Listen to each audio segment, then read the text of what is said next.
E sabe o que é bacana, Rodrigo? Não é só botar a cara no momento da glória, né? É, No momento também momentos difíceis.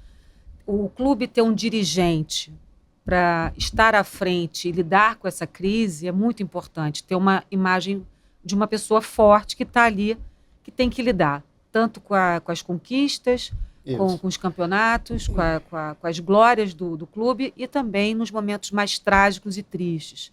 E aí a gente remete também nessa gestão. Infelizmente, o Flamengo viveu o momento mais trágico da história do clube, que foi o incêndio do Ninho do Urubu, né, que matou os 10 meninos. E você conduziu, você esteve na linha de frente aí com as negociações diretamente com essas 10 famílias das vítimas do Ninho. O que você acha? O Flamengo falhou na condução desse caso?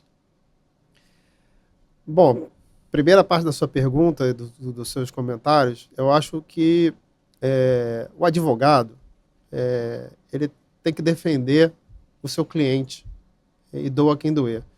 Dizem que, às vezes, nem a mãe acredita mais no cliente, mas o advogado acredita. Então, assim, é importante que você se dedique, né? Você não se preocupe pessoalmente com o que vão pensar de você quando você está defendendo o cliente. Se esse cliente é o Flamengo, então, aí, minha filha, você vai com tudo. Então, assim, eu me entreguei nesses assuntos para o Flamengo, né? Assim, sem me preocupar com o meu pessoal.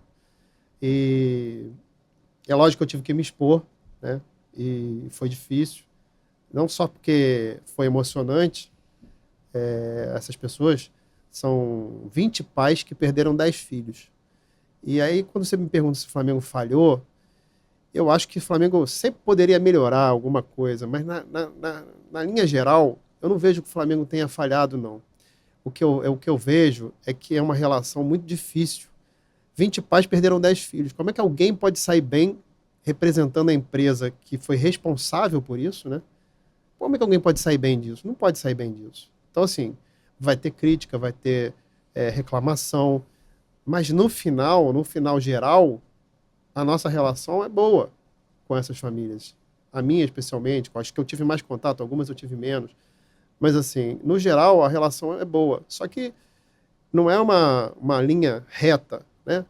Tivemos momentos mais difíceis, momentos. E chegamos a um entendimento com 9 das 10 famílias. Ainda falta uma, né? Desde o primeiro dia, mesmo sem acordo, sem nada, o Flamengo passou a pagar uma pensão de 5 salários mínimos na época, em média, na época era isso. Em média não, o valor era esse, né?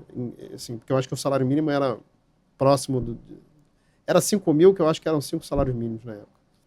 E aí já começou a pagar essas famílias, para que elas pudessem ter calma para fazer o acordo com o Flamengo. Porque se a pessoa está precisando de dinheiro, está apertada, a pessoa pode fazer um negócio mal feito, né? Então o Flamengo já começou a dar a prover essa ajuda. O Flamengo botou psicólogo, o Flamengo deu hotel, o Flamengo deu toda ajuda e dá sempre que é chamado para essas famílias. Então, assim, eu acho que fez, do ponto de vista do atendimento, né? Assim, a nossa gerente de recursos humanos, a Roberta Tanuri, esteve sempre próxima dessas famílias, sempre conversando com elas, dando tudo que elas precisavam. E eu acho que a gente fez o que a gente poderia até fazer. Mas mesmo a gente fazendo o que a gente poderia fazer, o melhor que a gente poderia fazer, nunca vai ser suficiente. Nunca vai ser suficiente. A gente tem que sempre pedir desculpa a essas famílias. Porque essas crianças faleceram dentro do Flamengo.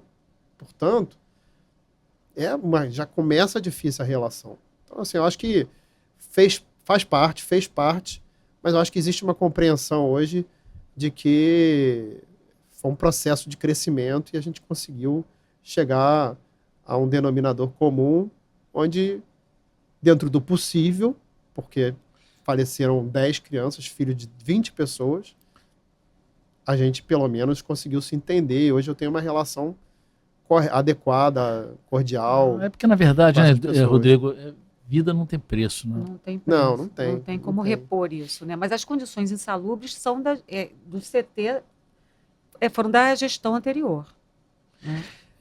O acidente, né, o incêndio, né, a tragédia aconteceu quase 40 dias depois da gestão que repassou, né?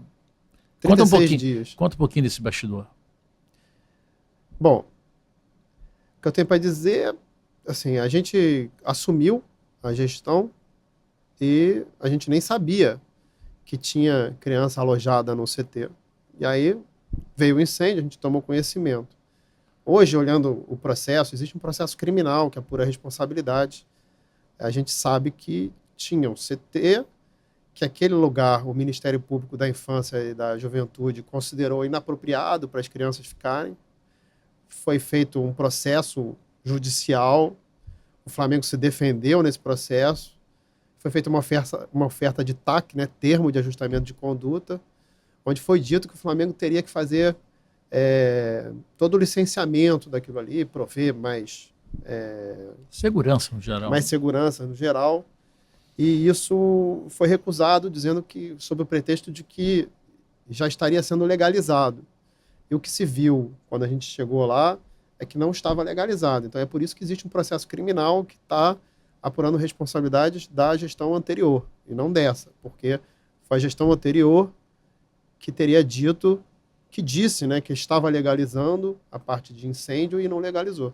É por isso que tem um processo lá que está apurando responsabilidade, mas eu não estou tecendo nenhum comentário sobre culpa de ninguém, mas apenas eu estou colocando os fatos. Até porque está em andamento, fase de julgamento. Está em fase de julgamento.